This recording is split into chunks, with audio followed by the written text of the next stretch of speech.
Guess who's back? We're back. Joe's Productions for you. Still cranking out videos. Trying to get you ready for life, APUSH, just studying for the fun of it. Today we're going to break down the long essay question for the redesigned AP US History exam. It's going to be rough, it's going to be tough, but we got your back. Thanks for checking out another video, and let's just get into this.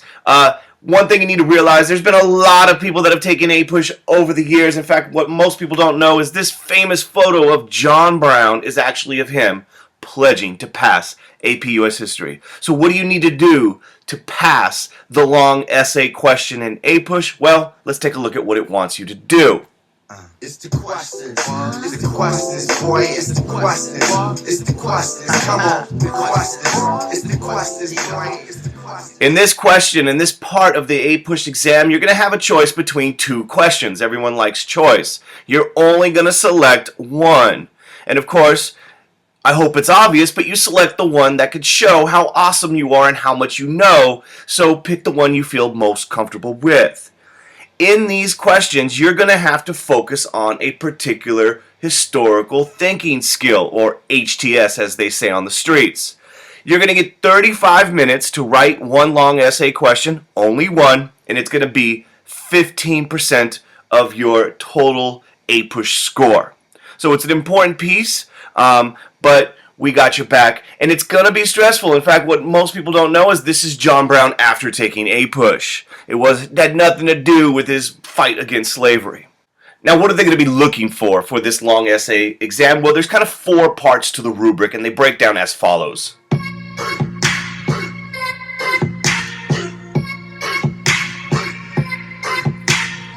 And we're going to take a look at each one of these in details, but this is kind of the overview. 1, your thesis. Do you have a thesis? Is it a good thesis? Does it address all parts of the question? We'll come back to that. Your use of evidence is the second thing they're going to be looking for. Does it clearly connect to what you're trying to argue? The third thing is the historical thinking skills, HTS, and each question will address one of these: causation, comparison, continuity and change over time, or periodization. And then the last thing is synthesis. You know, how do you put this whole thing together? Why does it matter? And you connect it to something bigger or broader in history. So those are the 4 areas, and one of the things you need to keep in mind is this face. This is the face that Denzel Washington, your AP US History teacher, and anybody else who looks at your long essay question is going to give you if you write an APUSH essay, DPQ, or long essay without evidence to support your thesis statement. You need that. That's why you're learning all these historical events. They're not random events. They connect to broader arguments and interpretations about history. Now, how do you avoid getting that face? How do you avoid your teacher giving you that face? And it really comes down to trying your best to get the top score of 6. 6. 6? My favorite number is 6. And that's the top score for the long essay rubric. You can get 6 points total, and you want to get as close as you can to 6 because 15% of your APUSH exam score is based upon the long essay.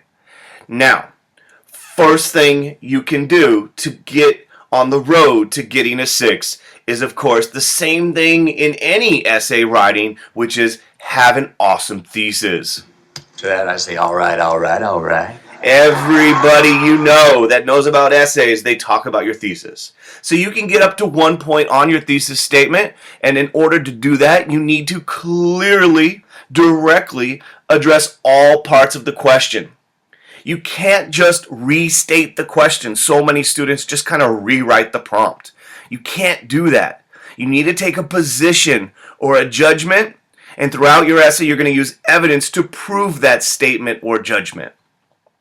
The question may ask you to support or modify or refute a stance in history, and a great response can take a position, but also recognize that there are gray areas in history, that history oftentimes is not clear-cut. And in your essay, you can recognize contrary evidence, but your position should be defended to the best of your ability. So to get that 1 point, you need to directly address all parts of the question. If it breaks it down into 3 different categories, make sure you hit all 3 categories. If there's more than one question in the prompt, make sure you cover both. So the thesis point is so key. It's the start of your essay, and you better make sure you get it. And of course, your thesis is only as good as your evidence. What can you prove, huh? Nothing. Where's your evidence, huh? It's right there. And part B of the rubric is your support for your argument, and you can get anywhere between 0 and 2 points. Now, if you take a look at that 1-point column, you can get 1 point if you support the stated thesis using specific evidence. So if you're giving evidence, some events from history, and you're interpreting them and you're connecting it back to your thesis, you're going to get a point. But we're not here to get a point. We're going for the 2. And to get the 2, you need to clearly and consistently state how the evidence supports the thesis throughout your essay and establish clear links between the evidence and the thesis or argument. So you really need to make sure that you give strong evidence. You analyze. You don't just describe that evidence, and you bring it back to what the thesis is all about. That's 2 points right there. You have a strong thesis and strong use of support, historical evidence, you got 3 already. That's half of 6. Look at that mathematics right there. Remember Denzel. It's not what you know. It's what you can prove. Yeah. This is so key. We want specific historical evidence that clearly and consistently supports the thesis. You need to prove your argument. You may know all sorts of things, but you only got 35 minutes to put that down on paper so that you can make your case. So please make sure you do exactly that. That's part A and part B of the rubric for the long essay exam. Part C. Now it's time to show off your skills. Skills.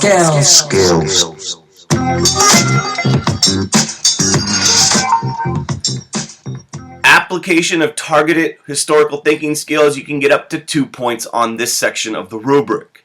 And the thing about it is, each long essay is going to have one of the following historical thinking skills. HTS! And these could be causation, changing continuity over time, comparison, and periodization. Those are what they're going to use to see, do you really know how to think about history in a deep, complex type of way? Now I want to show you kind of some sample questions. So they're not the best, they're not perfect, but kind of give you an idea of what these different historical thinking skills questions may look like. So I picked some from part 2 of the framework. So causation, evaluate how the French and Indian War, or the 7 Years' War as it was called in Europe, impacted the relationship between Great Britain and the British colonies from 1754 to 1776. So you would have to show causation in this one, like why things happened, what happened to change the relationship. You need to pay attention to time frames. They're giving you specific dates. You need to look at that and the causes of it. We'll come back to causation in a minute. Changing continuity over time. Identify and analyze the changing relationship between England and the British colonies between the years 1607, the settlement of Jamestown, to 1763, the end of the French and Indian War. So this one kind of makes you think, how the relationship had changed and remained the same over a long period of time. Comparison. Compare and contrast the colonies in the Chesapeake with the New England colonies. Be sure to address 2 of the 3 areas in your essay: economic, political, and social. So this one you're going to have to say what's similar, what's different. And you're going to have to pick 2 of those categories to demonstrate your ability to analyze comparison. And then finally, periodization. Evaluate the extent to which the French and Indian War was a turning point in American history. So historians put things in different kind of categories or labels or time frames. How was this war a turning point? So this rubric for section C is kind of complicated because it gives you 4 different sections. Max points is 2, but it all depends on what they're asking you. So let me kind of break it down for you in a simple level, and that is, if the question concerns continuity and change over time, you can get a point if you describe historical continuity and change. But the thing is, we're not here to get a point. We're here to transform our lives by getting a full score. So we want that 2 point. And that's how you do it.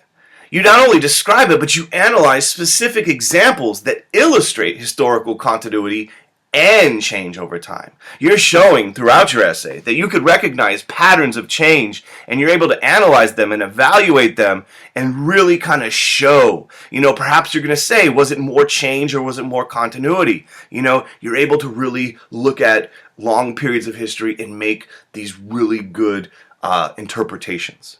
So you can get the 1, you can get the 2, you can get 0, depending upon your ability to show proficiency. If the question is concerning comparison, you can get 1 point if you describe similarities and differences among historical developments, or if you not only describe them, but provide specific examples and analyze the reasons for why things are similar and different, you can get 2 points. In some cases, depending upon the prompt, you may need to evaluate the relative significance of the historical development. So once again, the more points are reserved for those people that are going deeper and really analyzing reasons and things of that nature. So that's comparison. Then you have causation. You can get a point if you describe causes and or effects of a historical development. But that's basic. We want 2. So why don't you analyze specific examples that illustrate causes and or effects of a historical development? So in this case, you're really kind of looking at it. You're breaking down long-term and short-term causes. You're really showing your ability to think historically. And you're identifying and analyzing and evaluating multiple causes and effects in a historical situation. So this is causation. 2 points is the max. And of course, the last one, periodization. You can get a point if you describe the ways in which the historical development specified in the prompt was different from or similar to developments that preceded or followed. So you can kind of look at it if you describe things, but once again, we're going for 2. And if you analyze the extent and you give specific examples to illustrate your analysis, you're going to move into that 2 point range. So in each one of these historical thinking skills, I hope you realize that the more analysis and specific historical examples you give to support your thesis, the greater the likelihood is you're going to get the full 2 points for this section of the rubric, which leads us to the last section, part D. You put it all together. Cyber sexy when we're walking down. You can get 1 point for synthesis, and there's a lot of different ways. There's actually 4 different ways you can get that extra point. So to get that point, you can extend or modify the stated thesis, kind of recognizing complexity, bringing in a different interpretation, but nonetheless still supporting yours. You can bring in an additional category that goes beyond the prompt. If it asks you to look at economic and social, but then you analyze political. If it asks you to analyze the North and the South, but you kind of look at the West. If you bring an additional category of analysis, you can get an additional point. The third column, if you connect it to historical time periods, another historical time period, or a geographic area, or a circumstance, you can get a point. And the fourth column is if you bring your analysis and you connect it to different fields, different disciplines, perhaps world history, European history, or something of that sort, you can also get the point. So synthesis, there's a lot of room here. It doesn't have to take place at the end of your essay. It's really kind of open as long as you demonstrate one of these 4 areas. You're really kind of connecting ideas and events, and you're really kind of bringing it into a more complex understanding.